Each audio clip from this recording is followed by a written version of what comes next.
我每次打完一場 Once Poker 都會同我女朋友講分手，因為我知道佢已經唔再明白我，佢唔知道我喺嗰場每月錦標賽所經歷過嘅有幾多。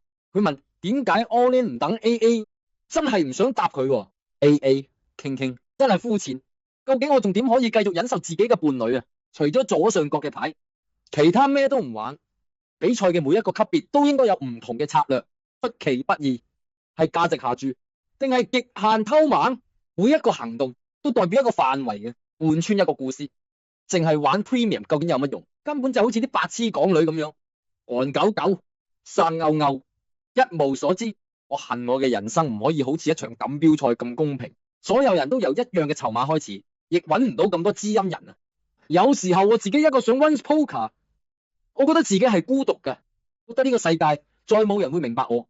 我講咗 all in， 望住底池入邊嘅籌碼，我望唔透，我望唔清究竟呢個世界仲有幾多嘢我係掌握到嘅。我好迷茫，我個 all in 俾人用8-9 攝接咗。我開牌嘅時候發現對手係一個 OL， 我望住佢，佢望住我，我哋互相點點頭。我好感動，原來呢個世界仲有人係同我有相同嘅諗法。我忍住淚水，企起身，拎起背囊，頭都冇回就走翻屋企。或者個 OL 會問，點解我放棄呢一段咁難得嘅姻緣呢？我唔會答，因為喺呢一刻我只係一個職業玩家。